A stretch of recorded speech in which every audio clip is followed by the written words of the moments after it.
बंसी सेठ की किराने की दुकान पर बैठा झींगा दुकान के सामने वाली गली से लोगों को रास्ते पर आते जाते निहारता और मक्खियाँ मार रहा होता है। झींगा गल्ले से उठकर दुकान के अंदर जा फेयर एंड लवली क्रीम अपने चेहरे पर मलता है और दोबारा आकर गल्ले पर बैठ जाता है। प्रभु जी, अब तो किसी ग्राहक को भेज दो। सुबह के 6 बजे से बैठा हूँ, लेकिन अब तक एक ग्राहक भी नहीं है और न ही कोई मैना आई। झुमरी इतलाते हुए झींगा की दुकान पर आती है। क्या सेवा करूं? आप तो बड़े दिनों के बाद हमारी दुकान पर आई है। तू क्या मेरी सेवा करेगा? कल मैं तेरे बगल वाले कल्लू हलवाई की दुकान पर गई थी। उसने मुफ्त में मुझे शुद्ध खोए की मिठाई खिलाई। अरे क्या बात करती हैं आप? है? वो तो एक नंबर का बेईमान है? खोए में आलू मिक्स करके बेचता। रुक जाइए आप, मैं असली माल खिलाता हूँ। झींगा अपनी दुकान की भरनी से नान खटाई के बिस्कुट निकालकर झुमरी को देता है। झुमरी स्वाद लेकर बिस्कुट बड़े चाव से खाती है और झींगा प्यार भरी निगाहों से उसे देखता रहता है। बिस्कुट अच्छे हैं। अच्छा चल बता, कितने पैसे हुए? और एक नहाने का अच्छा वाला साबुन भी दे दे। अब ले झुमरी, मैं क्या तुझसे पैसे लूंगा? राम जी सच कहता हूँ, ये मेरी दुकान नहीं है, नहीं तो मैं सारी दुकान तुझे खिला देता हूँ। क्या? झींगा झुमरी की ओर निहारते हुए अलमारी से निकालकर झुमरी को साबुन देता है। ये लो तुम्हारे नहाने का साबुन। इस साबुन से नहाते ही तुम्हारा चेहरा टमाटर की तरह लाल लाल हो जाएगा। झींगा और झुमरी दोनों आंखों ही आंखों में नैन मटक्का कर रहे होते हैं। उसी वक्त दुकान के मालिक बंसी सेठ दुकान पर आते हैं। झींगा, ये क्या हो रहा है? कुछ नहीं, मैं तो नहाने का साबुन दे रहा था। अबे गधे, ये नहाने का नहीं, बर्तन साफ करने का साबुन है जो तू इसे दे रहा है। क्या कहा आपने? बर्तन साफ करने का साबुन? तुम मुझे बर्तन साफ करने का साबुन नहाने के लिए दे रहे थे? बंसी सेठ झींगा के हाथ से साबुन लेकर अलमारी में रखे हुए नहाने के साबुन से बदलकर झुमरी को देता है। ले बेटी, और जा, जब मैं रहूं तभी आया कर सामान लेने, नहीं तो ये गधा तुझे कुछ भी उल्टा सुल्टा सामान पकड़ा देगा। ठीक है चाचा, मैं चलती हूँ। बेटी पैसे? चाचा, ये झींगा तो बोल रहा था पैसे देने की जरूरत नहीं है। अब नहीं बेटी, पैसे तो देने होंगे, नहीं तो ये दुकान कैसे चलेगी? ठीक है चाचा, ये लो पैसे। झुमरी बंसी सेठ को 10 का नोट देती है और दुकान से चली जाती है। बंसी सेठ दुकान से झाड़ू लेकर झींगा के पास आता है। क्यों बे गधे की औलाद है? दुकान क्या तेरे बाप की है जो तू सबको फ्री में सामान बांट रहा है? मालिक, सबको कहा, सिर्फ झुमरी को फ्री में सामान दे रहा था। बाकी सबसे तो पूरे पैसे लेता हूँ मैं। अबे लगता है तू मेरी दुकान इस मोहल्ले से बंद करवाएगा, लेकिन मैं ऐसा नहीं होने दूंगा। रुक जा, तेरी खबर लेता हूँ, रुक। बंसी सेठ झींगा को झाड़ू से मारता है। फिर बंसी सेठ झाड़ू को एक कोने में फेंककर दुकान के गल्ले पर बैठ जाता है और गल्ले पर पड़ी कुछ रसीदों को उठाकर देखता है। अबे गधे, ये फेयर एंड लवली की क्रीम कब आई रे? दुकान में तो नजर नहीं आ रही है। मालिक, वो सारी बिक गई। अरे वाह, क्या बात है, एक ही हफ्ते में आधी दर्जन क्रीम इस मोहल्ले में बिक गई। वाह वाह वाह वाह। जी जी जी सेठ जी। बंसी सेठ झींगा के चेहरे की ओर बड़े गौर से देखता है। अरे झींगा, अभी कुछ दिन पहले तक तेरा चेहरा काले जिन की तरह लग रहा था, पर आज ये काफी चमक रहा है। ये कैसे हुआ? ये सब तो आप ही की वजह से हुआ है सेठ जी। ओह, अब समझा, क्रीम का इस्तेमाल यहाँ हो रहा है? बंसी सेठ दोबारा झाड़ू उठाकर झींगा की पिटाई करता है और झींगा खुद को बचाने के लिए वहाँ से भाग जाता है। दूसरी तरफ दुकान के बाहर कल्लू हलवाई, जो झुमरी को बहुत पसंद करता था। कहो झुमरी, ले लिया साबुन? वैसे तुम्हें साबुन की क्या जरूरत है? तुम तो ऐसे ही परी हो। तुम्हें राज की एक बात बताऊं, ये परी रात को 12 बजे उल्टे पैरों वाली चुड़ैल बन जाती है। अब ये बात कितनी सच है, ये देखने के लिए तो मुझे रात के 12 बजे तुम्हारे पास आना होगा। बोलो कब आ जाऊं? आज रात को आ जाऊं? अरे मेरी पूरी बात तो सुन लो। चुड़ैल बनने के बाद आसपास जो भी इंसान होता है ना, ये चुड़ैल उसे खा लेती है। तुम एक बार सेवा का मौका तो दो, मैं तो उसके लिए भी तैयार हूँ। लेकिन मुझे सड़ी हुई चीज पसंद नहीं, इसलिए तुम्हारा नंबर आज क्या कभी नहीं आएगा। गुस्से में अपने घर चली जाती है। झुमरी के घर पर हरी अपनी माँ और पिताजी के साथ कुर्सी पर बैठा होता है और झुमरी की अम्मा हाथ में पंखा लेकर उन्हें हवा कर रही होती है। कमरे में बिजली नहीं होती। आज ही इस बिजली को जाना था, कमबख्त गर्मी बहुत पड़ रही है। सही कहा आपने, अब तो ऐसा लगता है जैसे गर्मी नहीं आग बरस रही है। तभी कुछ औरतें झुमरी को दुल्हन की तरह तैयार करके वहां लाती हैं और हरी के सामने वाली कुर्सी पर बिठा देती हैं। बेटा झुमरी, हरी को चाय दो। हाँ माँ, देती हूँ। झुमरी केतली से निकालकर चाय हरी और उसकी माँ और पिताजी को देती है। झुमरी बेटा, तुमने बहुत बढ़िया चाय बनाई है। हमारी झुमरी में कई गुण हैं। हमारा हरी भी बहुत गुणी है, ये गाना बहुत अच्छा गाता है। बेटा सभी को अपना गाना और चम्मच छल्लो वाला सुनाओ तो सही। अरे लेने दो मामा। हरी के बोलते ही सबकी नजरें हरी पर होती हैं। सुनाना बेटा, कितना अच्छा गाता है तुम। अत्ता तो सुनाता हूँ। ओ तम्मतल्लो, ओले ओ तम्मतल्लो, ओले ओ। उसी वक्त बिजली के आ जाने से तेज पंखा चलने लगता है और हरी के सर पर लगा हुआ विग उड़कर झुमरी के हाथ में आ जाता है। सभी आश्चर्य से हरी की ओर देखने लगते हैं और खुद की हंसी को रोक नहीं पाते। हरी जल्दी से अपना विग झुमरी के हाथ से लेता है और वहाँ से भाग जाता है। उसके पीछे उसके माँ बाप भी दौड़ते हैं। अम्मा, तुम्हें मेरी शादी करने के लिए गंजा मिला क्या? मुझे माफ कर दे बेटा, मुझे क्या पता था कि वो गंजा है। जब हम लखनऊ तुम्हारे मामा के घर शादी में गए थे, वहीं पर इस गंजे की माँ से मेरी जान पहचान हुई थी और ये गंजा भी तो वहाँ पर था। तभी कल्लू हलवाई झुमरी के घर आता है। कल्लू झुमरी और उसकी अम्मा की सारी बातें सुन लेता है। अम्मा बाहर आओ। आई, लगता है कल्लू आया है, मैं उसके पैसे देकर आती हूँ अभी। हाँ बेटा, ले तेरे पैसे। अरे अम्मा, तुम भी कैसी बातें करती हो। एक तरफ तो बेटा बोल रही हो और दूसरी तरफ पैसों का हिसाब लेकर बैठी हो। तभी अंदर से झुमरी आती है। तो यहाँ पैसे लेने नहीं तो क्या हमारा हाल पूछने आया है? मैं तो इधर से गुजर रहा था तो सोचा अम्मा का हाल चाल पूछ लो। तू अपनी बकवास बंद कर और मुझे सब पता है तू यहाँ क्यों आया है। अरे झुमरी, तू अंदर जा, मैं अभी आती हूँ। कल्लू, ये ले बेटा तेरे पैसे। अम्मा मुझे माफ करना, लेकिन मैंने तुम्हारी और झुमरी की सारी बातें सुन ली। वैसे तुम्हें झुमरी की शादी के लिए इतना परेशान होने की क्या जरूरत है?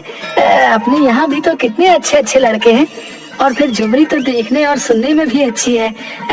तुम आसपास इसके लिए रिश्ता क्यों नहीं देखती? लड़की पास रहेगी तो तुम्हें भी सुकून रहेगा। आसपास कहाँ है लड़का बेटा? मुझे तो कोई दिखता ही नहीं अपने यहाँ। यहाँ तो सब लफंगे भरे पड़े हैं, इसीलिए तो मजबूरी में इसका ब्याह दूर देख रही हूँ। अरे अम्मा, बहुत आसपास, तुम्हारे बिल्कुल पास में। ध्यान से देखोगी तो जरूर दिखेगा। अरे कहाँ पास में कह रहा है तू? कहीं ये बाजू में शर्मा जी के बेटे के बारे में तो बात नहीं कर रहा? वो तो एक नंबर का नशेबाज है, सारा दिन सिगरेट का नशा करता है। नहीं नहीं अम्मा, तुम भी कैसी बातें करती हो। क्या मैं अपनी झुमरी के लिए ऐसा सोचूंगा? इतना पास नहीं, थोड़ा सा दूर। अच्छा लड़का हो, खुद का काम हो, जैसे कोई दुकान हो। अरे कौन है? मुझे तो कोई दिखता ही नहीं बेटा, क्या जाने क्या लिखा है इसकी किस्मत में। तभी झुमरी फिर बाहर आती है। तू गया नहीं अभी तक? क्या मेरी चप्पल खाकर जाएगा यहाँ से? माफ करना बेटा, थोड़ा गुस्से में है आज, मैं तुझसे बाद में मिलती हूँ। हाँ अम्मा, कोई बात नहीं, इसकी बातों का क्या बुरा मानना भला है? कोई अपनों की बातों का कोई बुरा मानता है? और फिर ये तो मेरी अपनी है। तू चाहता है कि मैं अपनी चप्पल निकालूं? अम्मा मेरी बात पर गौर करना है ना। अपने आसपास तुम जरूर देखना है ना, दिखाई देगा तुम्हें। है तू निकल रहा है कि नहीं? कल्लू वहाँ से चला जाता है।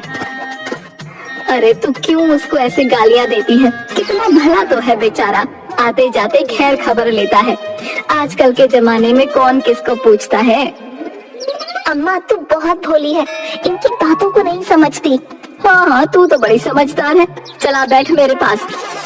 झुमरी अम्मा की गोद में सर रखकर बैठ जाती है और उसकी अम्मा उसके बालों में अपना हाथ फेरती है। अम्मा एक बात कहें? बोलना बेटा, क्या बात है? अम्मा अगर आपको ठीक लगे तो क्या हम अपनी शादी की बात खुद चलाएं? कहाँ? नीचे गली में वो बंसी की जो दुकान है ना, वहाँ। झुमरी की अम्मा आगे कुछ भी नहीं सुनती और बीच में ही बोल पड़ती है। वो बंसी सेठ है, तेरा दिमाग ठिकाने पर है? वो तेरे पिता की उम्र का है और तू उससे शादी की बात करना चाहती है? अम्मा मुझे मेरी बात तो पूरी करने दो, बीच में ही बोल पड़ी।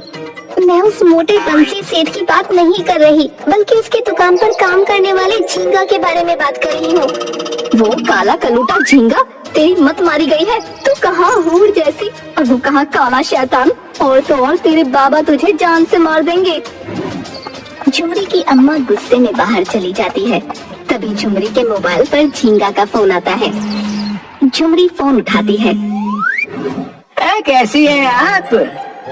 ठीक हूँ। लगता है मूड खराब है। अम्मा ने कुछ कहा क्या? और बाबा हमारी शादी के लिए मान तो गए ना? नहीं, अम्मा ने साफ इनकार कर दिया और बाबा से बात करने की तो मेरी हिम्मत ही नहीं है। तुम्हें तो पता है ना कितना गुस्सा करते हैं। देखो झुमरी, तुम परेशान मत हो। हाँ, अभी भी हमारे पास एक और रास्ता है। हम दोनों भागकर दिल्ली चलते हैं। वहाँ मेरे एक पुराने रिश्ते के चाचा रहते हैं। कुछ दिन हम दोनों उनके घर रह लेंगे और फिर अपना खुद का अलग घर ले लेंगे। तुम सच कह रहे हो? मुझे बताओ ना कब भागना है। मेरा बचपन से सपना था किसी के साथ भागकर शादी करूंगी और अब लगता है कि वो सपना सच में पूरा हो जाएगा। अरे वाह, फिर तो तुम्हारा सपना भी पूरा हो जाएगा। लेकिन हमें कुछ पैसों की जरूरत पड़ेगी। क्या तुम्हारे पास कुछ पैसे हैं? हाँ है ना, अम्मा ने आज सुबह ही मुझे मार्केट से सब्जी लाने के लिए 200 रुपए दिए थे। वो पैसे भी है मेरे पास। हट पगली, 200 रुपए में क्या होता है? मेरे कहने का मतलब है हमें 1-2 लाख रुपए की जरूरत पड़ेगी। उतने तो नहीं है। अच्छा, कुछ जेवर है? हाँ बहुत है, मेरे भी है और अम्मा के भी। सब लॉकर में बंद है और चाबी अम्मा के बेड पर सिरहाने रहती है। तो चाबी चुरा लो और सारे जेवर एक बैग में भरकर मुझे अपने घर के पीछे आज रात में मिलना। ठीक है। चलो अब फोन रखता हूँ, रात को मिलेंगे।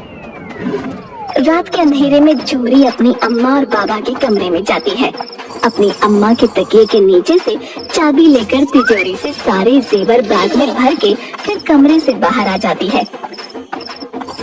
अचानक झुमरी के बाबा की नींद खुल जाती है। अपने कमरे का दरवाजा खुला देखकर बाहर आते हैं।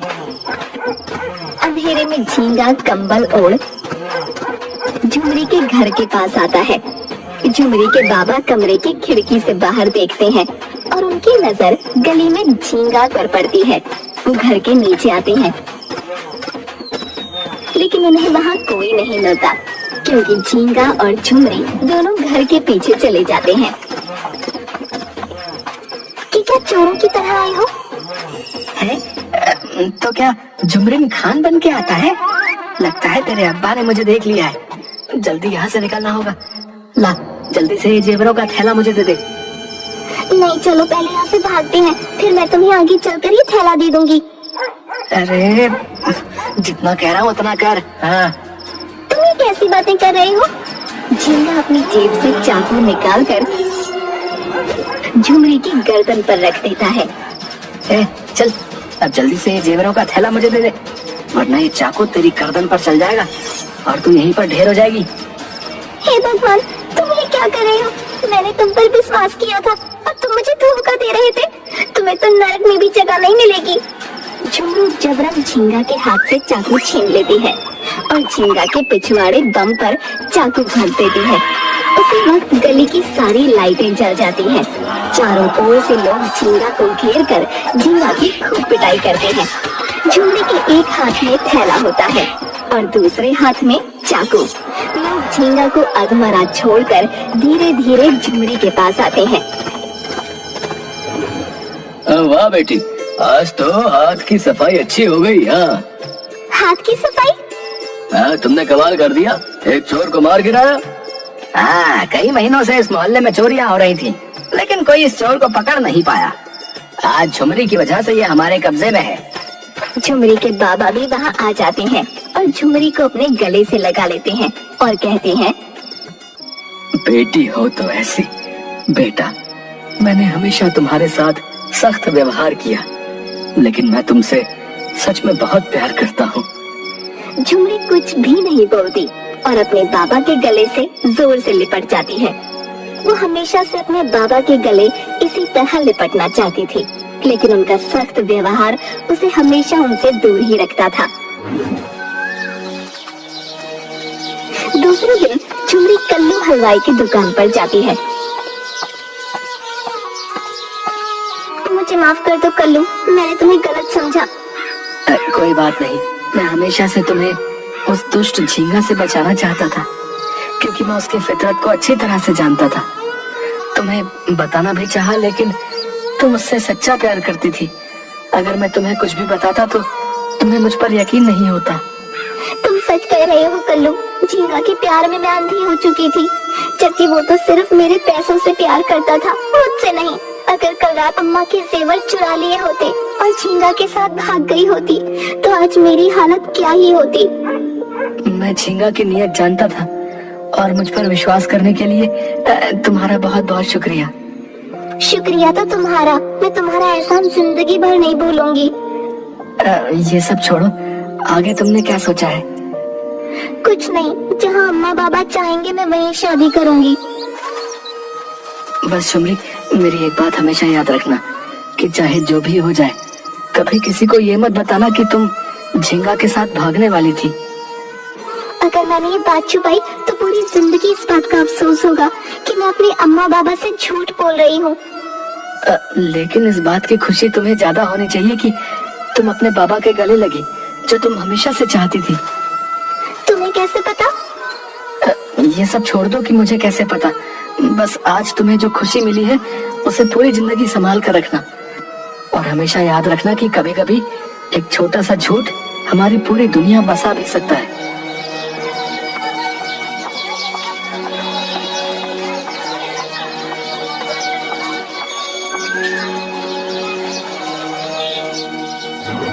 झुमरी के अम्मा बाबा ने झुमरी की शादी कल्लू हलवाई से कर दी और वो दोनों खुशी खुशी अपनी दुकान चलाते और झुमरी अपने अम्मा बाबा की नजरों के सामने ही रहती। तो दोस्तों, ऐसी ही अनोखी और रसभरी कहानियाँ देखने के लिए हमारे चैनल को सब्सक्राइब करें।